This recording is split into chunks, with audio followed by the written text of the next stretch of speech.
Držeći se načela da svako gleda svoja posla, kao što ste primetili, obično ne govorimo o sportu. Specijalizovanim publikacijama postoje posebno obučeni ljudi. Međutim, situacija oko Kamile Valjeve uopšte se ne odnosi na sport. Kao što su naši učitelji govorili, demokratija je procedura. To nema veze sa sviđa mi se, ne sviđa mi se. Ako je na izborima pobedio kandidat koga niste podržavali, a većina je tako odlučila, treba se pridržavati pravila. Demokratija je između ostalog prihvatanje neprijatnog, ali legalnog i pošteno. Kada Vučić pobedi u Srbiji, to se ne sviđa liberalima i zapadu i pokušavaju da ga svrknu uličnim protestima ili drugim oblicima državnog udara, onda ovo nije demokratija. To je antidemokratija. Ima mnogo stvari koje mi ne volimo. Ali kada fudbalska reprezentacija Srbije izgubi sljedeće takmičenje, mi ne zahtevamo da promenimo pravila i odsečemo noge svim britanskim ili brazilskim fudbalerima kako bi nama bilo lakše da pobedimo. Uzdahnemo, kažemo, eto, to nije naš sport, idemo da gledamo tenis. A Kanađani koji su izgubili u umetničkom klizanju zahtevaju da se promene pravila, zabrane četvorostruki skokovi jer to ne možemo. Također Norvežani u skijanju gdje ne mogu ništa bez svojih lekova za astmu. Ovo nije demokratija, ovo nije fair play. Pravna država kada se sve radi striktno po zakonu, a ne ovo su naši mogu, nisu naši ne mogu, jer je to onda korupcija i diktatura. Kada zapadni takozvani sportisti izađu dopingovani zbog steroida više liče na čudovišta iz sljedećeg dela Resident Evila nego na ljude, Međunarodni olimpijski komitet i VADA to marljivo ne primećuju, ali zato krhke ruske devojke redovno optužuju za doping.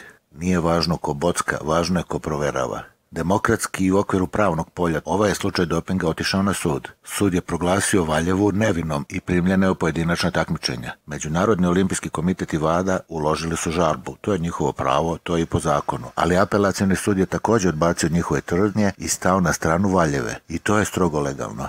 Onda je Međunarodni olimpijski komitet počeo da stvara samovolju. Izjaviti čak i pre početka takmičenja da ako Valjeva pobedi onda neće biti procedure dodele, ovo je psihološki pritisak i pokušaj da se utiče na rezultat takmičenja. Pristrasnost je neprihvatljiva za Međunarodni olimpijski komitet.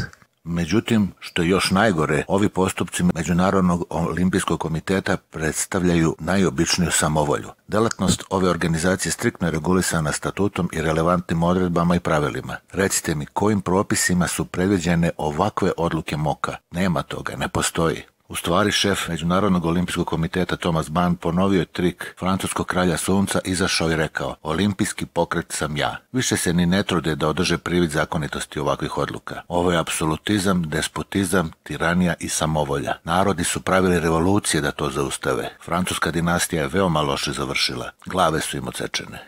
Gospodina Baha moraju sprovesti do najbliže žute kuće jer ima očiglednu problem sa obmanom vlastite veličine, pošto je odlučio kao angažovani upravnik da može da radi šta hoće, zanemarujući propisane procedure i protokole, zajedno sa ostalim saučesnicima ovog zaveta. Kada je Pierre de Coubertin živeo olimpijske igre, ideja je bila da je sport van politike. Sport je bio protiv rata. Kao što znate, u staroj grčko vreme olimpijskih igara prestajali su svi vojni sukobi. Danas, naprotiv, anglosaksonci pokušavaju da naslute početak vojnih provokacija do početka olimpijskih igara. Danas vidimo da u olimpijskom pokretu više nema sporta, to je gotovo čista politika. Tačnije, prljava politika. Ekstremno prljava politika. Toliko prljava da pokušava da slomi krku 15-godišnju devojčicu. Njima nije stalo do pogibije dece Donbasa, Jugoslavije. Ne možeš da pobediš žene, ne smeš da dozvoliš da se deca povrede, ali ne i za drske anglosaksonce, ne za takozvani civilizovani svet. Iza belih rukavica, gospode civilizatora, iznenada proviruju obrisi kraljevog onog iz kanalizacije sa nezažvakanim dečijim perom u ustima. Kamila Valjeva je ekstremna u činjenici da Boris Johnson i Joe Biden nisu u stanju da efikasno upravljaju svojim zemljama, dovodeći njihove ekonomije do kolapsa. Da bi to sakrili, odvratili ih od toga, potreban im je rat.